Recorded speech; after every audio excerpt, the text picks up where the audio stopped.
एक साल में लगभग 1000% का रिटर्न देने वाला क्यूपिड लिमिटेड की करेंगे आज के इस वीडियो में अपन लोग क्विक एनालिसिस।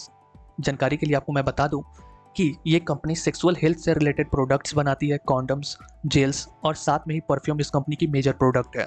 कंपनी का अधिकतर रेवेन्यू अपने प्रोडक्ट को एक्सपोर्ट करके विदेशों में आता है। बातें समझ में आ जाए इस वीडियो में, आपको सारी चीज़ें जानकारियाँ मिल जाए तो चैनल को सब्सक्राइब कर लीजिएगा। नया चैनल है, आप लोगों की सेवा के लिए ही बना हुआ है। खैर आगे बढ़ते हैं। कंपनी का मार्केट कैप लगभग 26,000 करोड़ का है। लगभग 12 करोड़ कंपनी के ऊपर कर्ज है। पी रेशियो अगर देखें तो 241-240 के करीब में है, जो कि बताता है पी रेशियो वाइज इस कंपनी का जो शेयर है वो काफ़ी ज़्यादा एक्सपेंसिव है। कंपनी की अगर इंट्रिंसिक वैल्यू की बात कर लें, वैल्यू इन्वेस्टिंग करने वाले इन्वेस्टरों के लिए, तो कंपनी का शेयर का भाव होना चाहिए था 13-13.5 रुपये, जो कि आज के डेट में 194 रुपये है। यानी कि 194 रुपये में जो शेयर मिल रहा है उसकी वास्तविक मूल्य 13-13.14 रुपये ही है, उससे ज़्यादा नहीं है। खैर, sales growth rate, return on equity और return on capital employed decent है। लेकिन इन चीज़ों को थोड़ा सा ब्रेक डाउन करेंगे रियल नंबर्स में, तब जाके काफ़ी अच्छे से समझ में आएगा कि कंपनी के भीतर ग्रोथ कितने रुपए की हो रही है। तो कंपनी के अगर एसेट्स मैनेजमेंट की बात कर रहे हैं तो कंपनी के एसेट्स में लगातार ग्रोथ हो रही है। कंपनी के एसेट्स में ग्रोथ का मतलब ये है कि कंपनी की मैनेजमेंट ठीक ठाक काम कर रही है, अच्छे ऑर्डर्स लेके आ रही है। उन्हीं ऑर्डरों को एग्जीक्यूट करने के लिए कंपनी अपने एसेट्स को लगा रही है। सिंपल सा यही चीज़ है एसेट्स मैनेजमेंट का।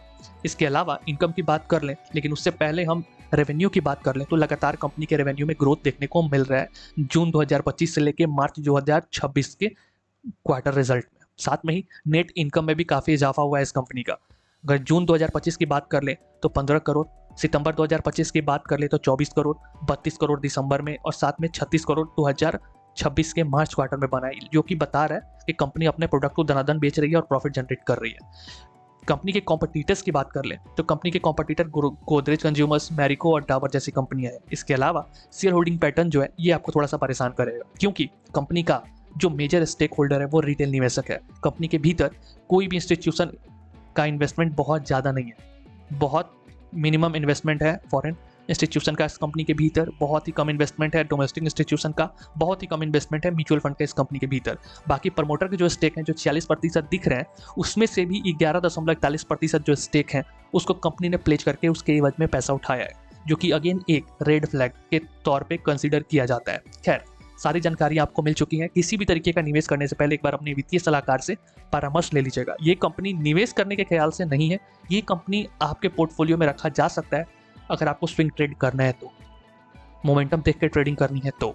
अदरवाइज इस कंपनी से जितना ज़्यादा आप दूरी बना के रखेंगे अगर आप निवेशक हैं तो उतना ज़्यादा बेहतर होगा। बाकी ये वीडियो सही लगी हो, बातें समझ आ गई हो तो चैनल को सब्सक्राइब कीजिए। ये चैनल आप लोगों का ही है। धन्यवाद।